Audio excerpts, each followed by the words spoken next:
Mummy जी रोटी दोनों बगल सेकी जाती हैं। रितेश और रिया के विवाह को कुछ महीने ही हुए थे।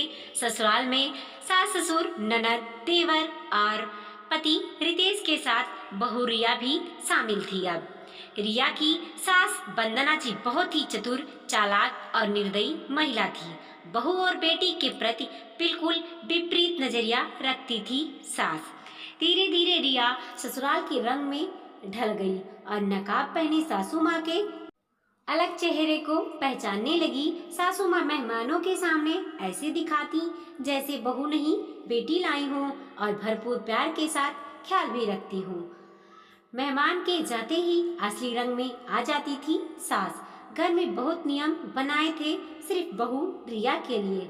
बिना नहाए किचन में नहीं जाना, सुबह सूर्योदय से पूर्व 5 बजे के अंदर जगना, घर के सभी को बेटी देना, फिर फटाफट काम निपटाकर ननद और देवर को लंच देना, सभी के कपड़े धोकर इस्त्री करना, खाना नाश्ता बनाना, क्योंकि चूल्हा चौका तो वरदान है स्त्रियों के लिए, और सभी को खिलाकर फिर खाना खाना, फिर 24 घंटे मम्मी जी माँ जी कहते हुए जी हुजूरी करना। जबकि बेटी को लापरवाह बनाए रखी थी सास। बेटी के लिए कोई नियम नहीं, जब मन तब सोकर उठती, एक गिलास पानी तक नहीं पीती थी खुद से। सब कुछ के लिए रिया को आवाज लगाती थी। रिया कुछ ही दिनों में चिढ़ गई थी सास के स्वभाव से। सभी खा लेते थे, रिया बेचारी अकेले बैठकर ठंडे खाने को आंसू भरकर निहारती रहती थी। हमेशा मायके में मम्मी की याद आती थी रिया को। कैसे माँ सबसे पहले रिया को खिलाती थी, आंखों में आंसू भरकर बेमन से निवाले खा ही रही थी कि सासू माँ ने आवाज लगाई, रिया खाना खत्म करके हमारे लिए गरम तेल लेकर आओ और मालिश कर दो। रिया ने गुस्से से आज पहली बार कहा, जी सासू जी, आप अपनी बेटी को बोलिए ना। क्या कहा तुमने बहू? तुम्हें तमीज नहीं? ससुराल में सास को मम्मी जी या माँ जी ही कहते हैं।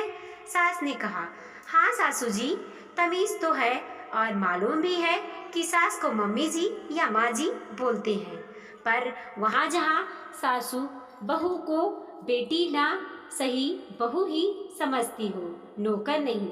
बहू के साथ भेदभाव ना करती हो, बेटी और बहू के लिए बिल्कुल विपरीत माहौल ना बनाई हो, साथ ही दिखावे का नकाब ना लगाई हो, वहाँ बोलते हैं मम्मी जी या माँ जी। अब मैं आपको सासू जी ही बोल सकती हूँ, सासू जी, क्योंकि आप में एक भी माँ जैसे लक्षण नहीं है और मम्मी जैसी दयालु नहीं है आप, इसीलिए आपसे सासू जी ही कहूँगी। आपने बहू को बहू नहीं बाई समझा है और बेटी को रानी, तब तो भेदभाव है मुझ में और ननद रानी में। मेरी सुबह से लेकर रात तक के नियम अलग और ननद के लिए नियम अलग बनाए रखे हैं आपने।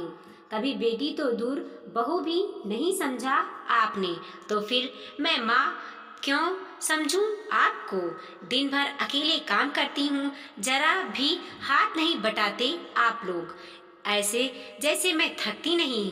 फिर रात सभी को खिलाने के बाद अकेली ठंड गरम जो खाती हूँ, थकती मैं हूँ। गरम तेल की मालिश आपको चाहिए, अब मैं नहीं कर सकती अकेले सब कुछ। सासू जी, ननद रानी को कहिए हाथ बटाए, नहीं तो आप मदद कीजिए, तभी करूँगी घर के सारे काम, नहीं तो मैं किराए के घर में चैन से रहूँगी, कुछ नहीं करूँगी अब मैं आप लोगों के लिए, क्योंकि रोटी दोनों बगल से सेकी जाती है सासू जी।